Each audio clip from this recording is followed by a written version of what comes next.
Dr. Jaffe, if a patient is dealing with an underactive or overactive thyroid, what PERQ products would you recommend? Would the PERQ MDP guard be a helpful option for thyroid dysfunction? Or could someone take PERQ adrenal distress guard and PERQ MDP guard together? Well, let me start with the question of thyroid function and dysfunction, or underfunction or overfunction. For me, it's very important to know the free T4, free T3, TSH, and to have the person measure the morning temperature in some consistent way before they get out of bed. If you have an underfunctioning thyroid, you will be on the cold side, not on the hot side, and that will be reflected in an elevation in TSH, a decrease in your morning temperature, an imbalance mostly in your free T3. So once we establish the person really does have underfunctioning thyroid as opposed to stress-induced pseudo-hypothyroidism, because when I look at the literature, hypothyroidism occurs. Low thyroid is absolutely something we can quantify. But most of the time when people think they have an underfunctioning thyroid, they have an underfunctioning endocrine system, and they're really exhausted. But let's focus on the question. If you have an underfunctioning thyroid, what would you do at a minimum? Well, an underfunctioning thyroid means that there's a lot of repair deficit, there's a lot of antioxidant deficit, there's a pro-oxidant excess. There's a lot going on when we say underfunctioning thyroid. So in addition to the fundamental PERQ Life Guard taken with food, the PERQ Potent C Guard based on a C cleanse, and PERQ Repair Guard, because it's called Repair Guard because it repairs the blood thyroid, blood organ barriers, without which the system begins to run down because it's not getting renewed and repaired. And yes, I would choose PERQ MDP Guard and or PERQ LivaGuard. And yes, I would include PERQ MitoGuard.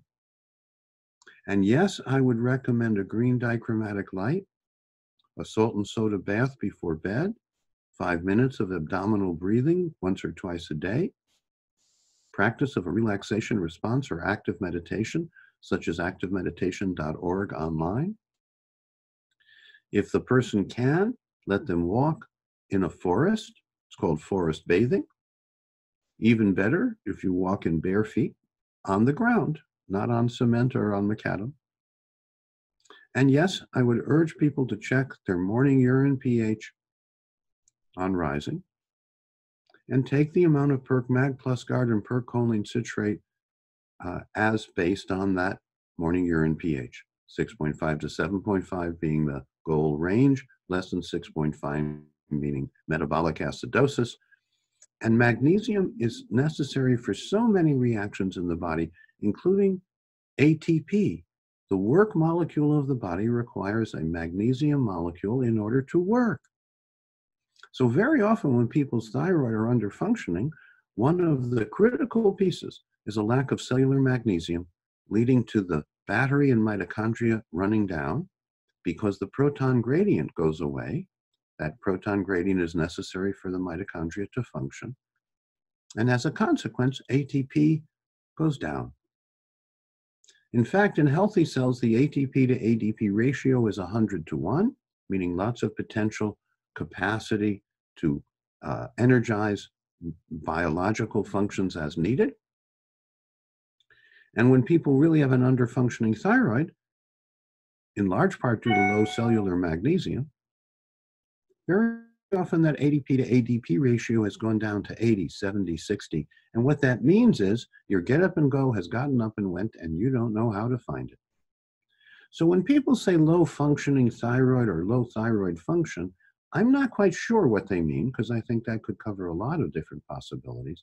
But in direct answer to your question, once you confirm that the thyroid is underfunctioning based on free T4, free T3, TSH, and AM temperature monitoring, the person will be encouraged to report back that their morning temperature will come up when they repair their blood thyroid pituitary thyroid relationship. And so I hope that the complexity of the answer and the problem made clear that underfunctioning thyroid is common, but underfunctioning endocrine systems or neurochemical systems masquerading as low thyroid are also very common. And just to embellish that a little bit, in the brain there is something called neurotensin. This is a stress hormone that absolutely mimics hypothyroidism, except the thyroid gland is fine, but the brain is overly stressed.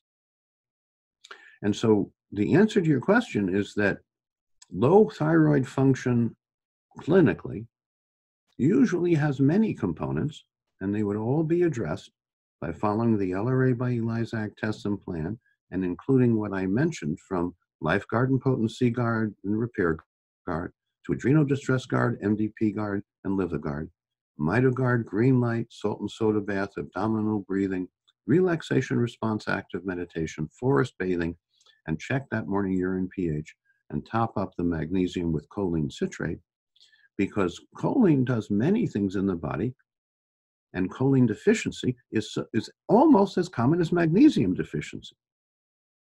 So the choline citrate enhances the uptake uniquely and dramatically, and something we pioneered and have patented. And so you can restore low thyroid function, but it's usually a marathon and not a sprint.